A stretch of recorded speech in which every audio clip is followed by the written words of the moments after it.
Thanks, Lord, for calling us to your banquet.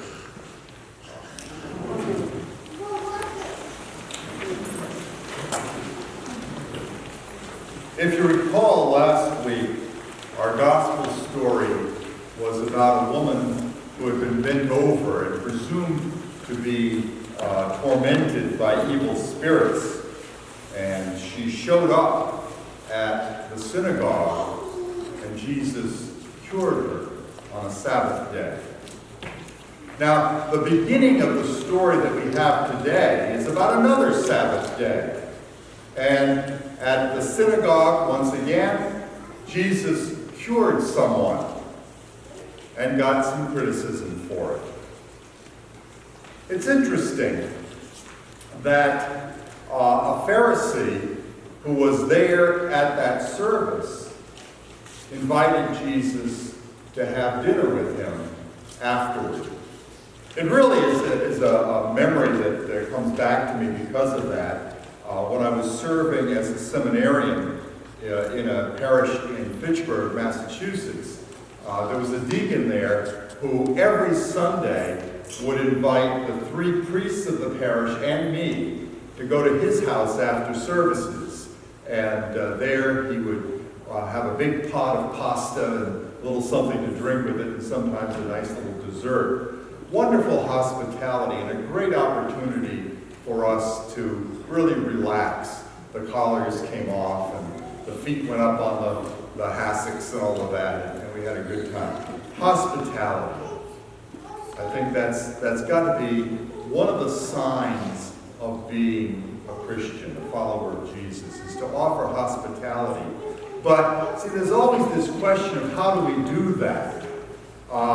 Proverbs, which was already ancient by the time Jesus came along, you see the thing. Proverbs is a kind of an explanation of good manners and successful living in the world. If you go through the book of Proverbs, you really won't find much that's terribly religious about it. But it's wise advice. And that's sort of where Jesus is coming from, but there's a lot more going on. So today, what I did was to extend the reading. The reading that was supposed to be the gospel passage for today was a good deal shorter than what you have. It was just the story of Jesus at this dinner. And I wanted you to hear what Jesus made of that by hearing this parable afterward. The first question, of course, that comes to mind about this whole thing is, at the synagogue, Jesus broke one of the laws. In fact, as far as the Pharisee was concerned, he broke one of the Big Ten, by healing somebody on the Sabbath. And the big question is, why would a Pharisee invite Jesus to his home, having just seen what he did? He must have expected that Jesus was going to do something, and maybe he hoped that he would. Because you see how the parish says the Pharisees were watching him? Looks like they were setting him up for later. Now, a word about Pharisees before we go on. Maybe you already know this. The Pharisees were a group of Jews who were trying to achieve holiness. And the very name Pharisee means people who are set apart. They distanced themselves from anything that they thought was not holy. I think they had a specific reason in mind for doing that, because here they were, a conquered nation. And I think they believed that if Israel could become holy enough, that God would send them a Messiah, a military leader, to overthrow the Romans. The Pharisees had no great love for the Romans. Now, in the time of Jesus, the Pharisees were not a very powerful group. All of the power was located in the priests and those who ministered at the temple in Jerusalem. But of course, later, at the time the Gospels are written, Jerusalem has been destroyed. There is no more temple worship. And it was the Pharisees who really led Judaism into a whole new dimension, very much like what Jews experience today. Yes, there were synagogues, but there was also a much greater emphasis on worship within the home. Jews have the Pharisees to thank for that. And by that time, the Pharisees were much more powerful and influential for that reason.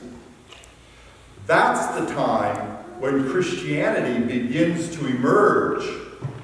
And it was the Pharisees who declared what we would call today an excommunication of the folks that we call Christian. So that's where that's coming from. And in the writing of the Gospels, that kind of animosity gets projected back to the time of Jesus, because we know that at the time of Jesus, some of the Pharisees were really interested in what he had to say, and some of them actually became his followers. So, just a little bit of education there. Sorry if you don't like history. But we need to know some of that. So the question is, what's a Pharisee doing inviting Jesus to his home when he kind of suspects that this guy is a lawbreaker? And as it says, maybe he was just keeping an eye on him, hoping to gather some evidence against him. That's possible. Jesus lived up to that expectation. And we see the first thing he does is he insults the other guests as they are scrambling to get seats at the table close to the host, the influential seats. This host was a leader of the synagogue. So he was a big man in town. We don't know what town, but he was a big man in town. And, being close to him, who knows? Maybe they were doing business while they were eating. So Jesus says, no, that's not the way to do it. And he embarrasses. Then he turns on the host and he says, and by the way, when you invite somebody to your house, it shouldn't be all these people. Say, you made a big mistake. It should be who? The poor, the powerless people. The ones who aren't going to pay you back. Okay, so that's what's going on. And then that's where the passage that we would have today stops. But I want you to hear the next part, because those additional verses from Luke, I think, give us a real perspective that Jesus is talking about something bigger, much bigger than just table manners or charity. Not that those aren't important, but he's got something else. And a banquet from way back in the Old Testament became a way that people described the kingdom of God. Remember, I warned you that I'm always going to talk about the kingdom of God. So there, I got it in. That was the way they referred to it, as a sumptuous banquet where there was plenty for everybody and good fellowship and all those kinds of things. Like that little gathering in the deacon's basement. That became a banquet, even though we just had a bowl of pasta. It's not the food, is it? It's the time that you have, the fun that you have, the people that you're with. That's what makes it a banquet. And the Jews, of course, had their own ideas about who could be invited to this banquet of heaven. And who would not be invited, who would be rejected from that. And the Pharisees, of course, were among those who said, only the pure, only the holy, only the people like us are going to be there. That was what Jesus was coming up against. You had to obey those religious laws and even go past it to be worthy of an invitation. So Jesus tells this story about a rich man giving a banquet, and you hear how the invited guests respond with very self-serving kinds of excuses, right? So he doesn't cancel the banquet. He invites the ones that Jesus, no doubt, would invite, and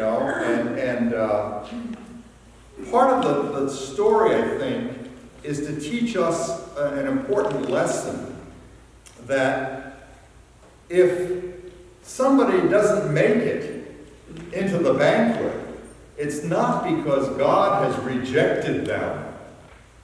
This is not God's punishment to be kicked out of the heavenly banquet. It's something that we choose for ourselves. We make our own excuses for not being there. So, Jesus looked around the table that was there in the Pharisee's home, and he said, the wealthy, the powerful, the attractive, they're invited, but they just didn't show up. And who finally shows up in the banquet in the parable? The poor, the crippled, the blind, the lame. People that no self-respecting Pharisee would ever even allow to come close to him, let alone invite to his home. See? And this is Luke's way of instructing us, the Christian community.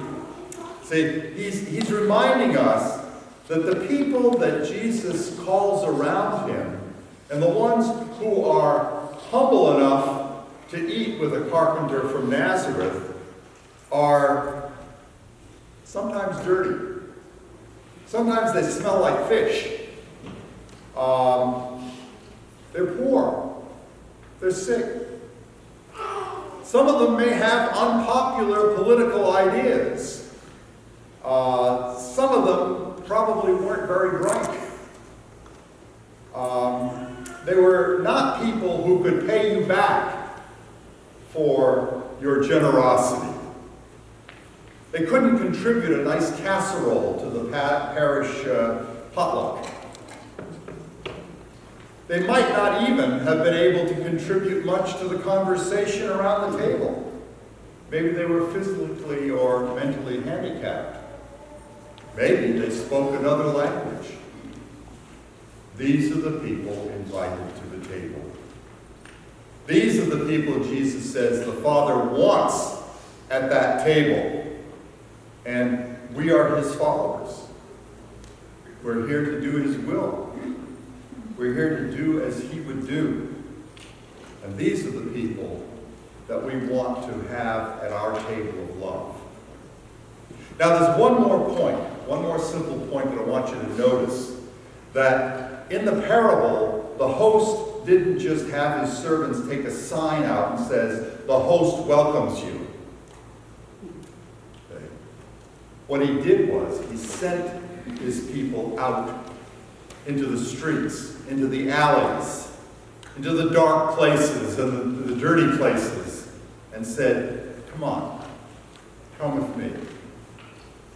We want to feed you. We want to talk with you. We want to spend some time with you. We want to love you. I don't need to unpack that for you, I'm sure. I can see on your faces you're thinking about what that means for us today. So the question I want to leave with you is, what are you going to do about it?